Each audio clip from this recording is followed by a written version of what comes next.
Welcome to my YouTube channel. Dear viewers, आज के इस लेक्चर को आज का जो लेक्चर है वो है the making of Germany and Italy. First part में हम डिस्कस करेंगे जर्मनी यानी कि जर्मन यूनिफिकेशन। जर्मनी, जो आज हम जर्मनी देखते हैं, वो कैसे कंट्री बनी। तो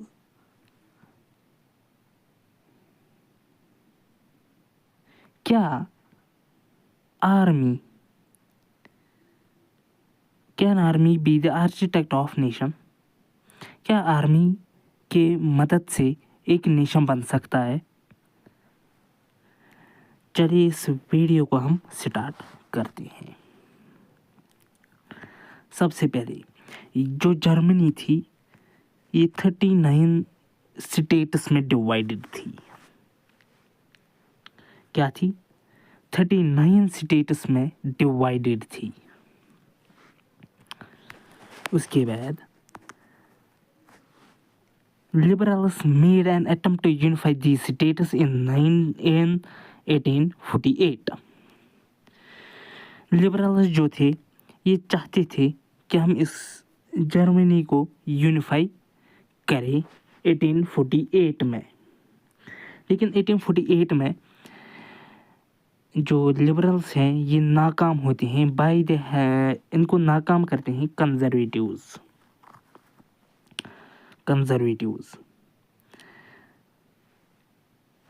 आगे चल के यही कंजर्वेटिव्स इन स्टेट्स को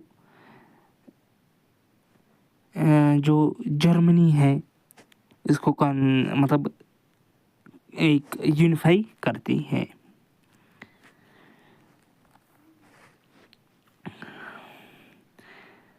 फिर क्या? Liberals were suppressed by conservatives, monarchs, military and Junkers. Liberals को सप्रेस किया गया, मोनार्क्स, मिलिट्री एंड जूकर्स। अभी जूकर्स टर्म क्या है? Junkers means large land owners of Prussia. ठीक। उसके बाद after 1848 conservatives being mobilising nationalistic sentiments to achieve political dominance over Europe.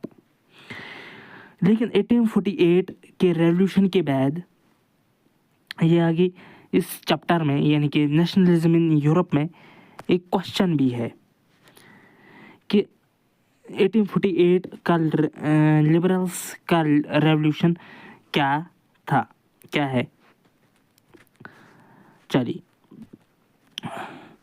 1848 के बाद जो लिबरल जो कंजर्वेटिव्स हैं ये क्या करते हैं, ये मोबिलाइज होते हैं, नेशनलिस्टिक सेंटिमेंट्स इनके अंदर आती है और फाइनली ये क्या करते हैं, अब ये अपने इस रूल को कायम रखने के लिए इस जर्मनी को यूनिफाई करते हैं। अब इन्होंने स्टेप तो उठाया जर्मनी को यूनिफाई करने के लिए, लेकिन कौन लीडर बनता है इनका? इन जर्मनी प्रूशिया जो है ये लीडरशिप पकड़ लेती है। In Germany Prussia took leadership of movement of national unification. जो प्रूशिया जो है ये लीडरशिप पकड़ लेती है कि अब इसको यूनिफाई करना है। ठीक। अब प्रूशिया एक कंट्री है, व्हाटएवर। इसका प्रूशिया का चीफ मिनिस्टर ऑटोवन बिस्मार्क जो है वही ये लीडरशिप लेता है, कहता है कि हम इस जर्मनी को यूनिफाई करेंगे। ठीक, उसके बाद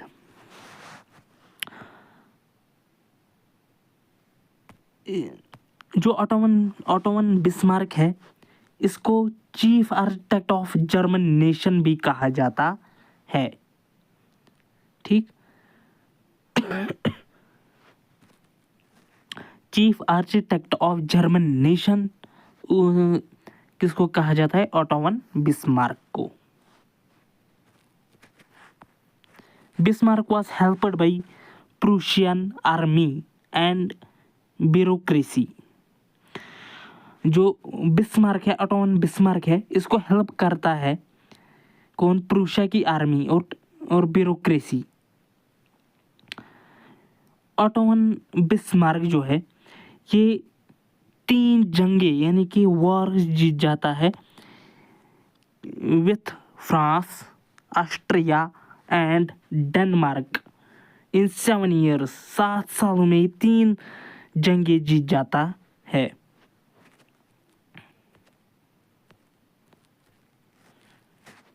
उसके बाद दिस कंप्लीट जर्मनी यूनिफिकेशन, इस तरह जो जर्मनी है ये एक कंप्लीट कंट्री बनती है।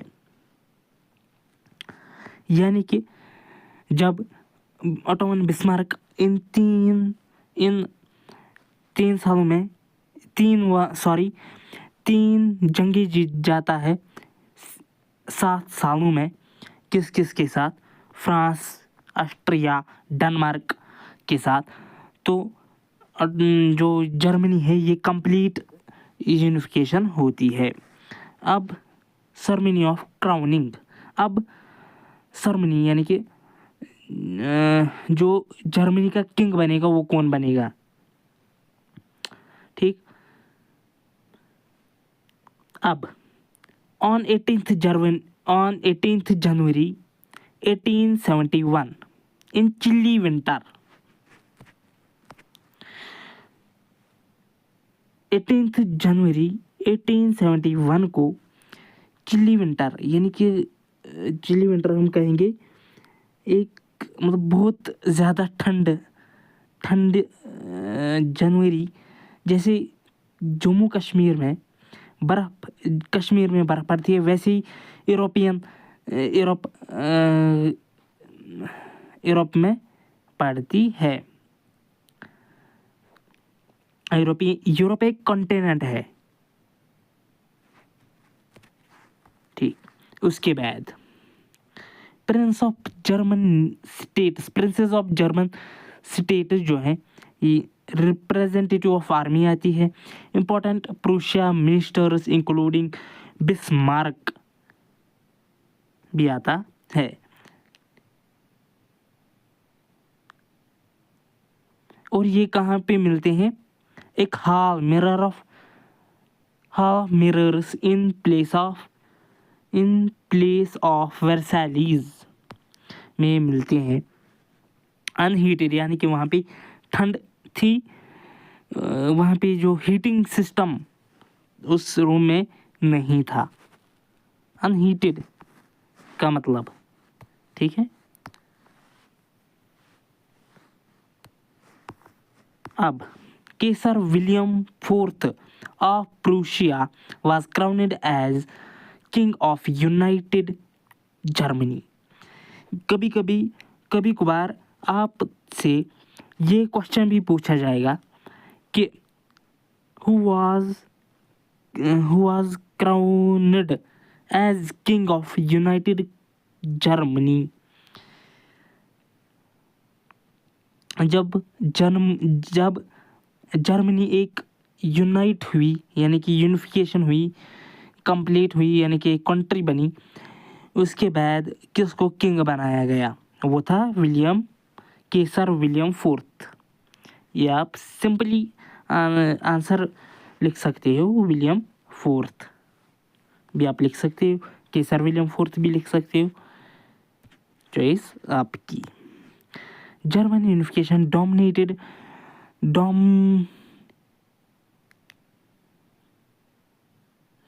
demonstrated dominance of Prussia state power, Prussian state powers.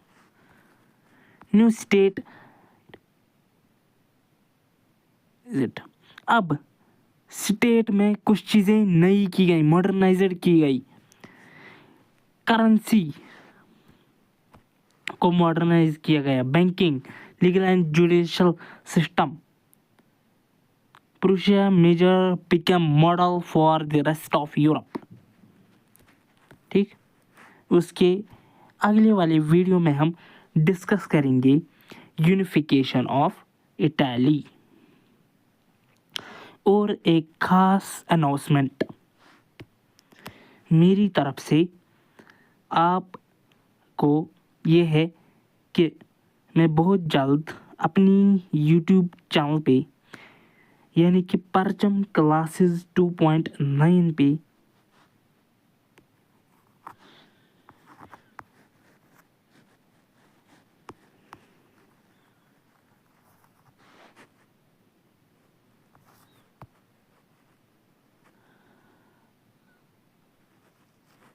2. परचम क्लासेस 2.9 पे जो है करंट अफेयर्स सीरीज बहुत जल्द लॉन्च करने वाला हूँ। मैं अपनी यूट्यूब चैनल पे करंट अफेयर्स सीरीज 2024 लॉन्च करने वाला हूँ, इसलिए please subscribe my YouTube channel और ऐसे ही वीडियोस, ऐसे ही लेक्चर्स देखने के लिए मुझसे जुड़े रहिए। टू फॉलो परचम classes 2.9।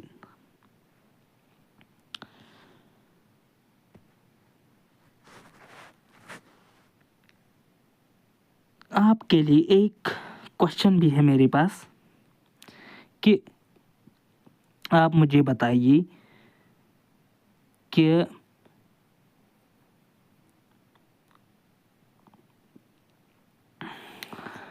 which pact was signed between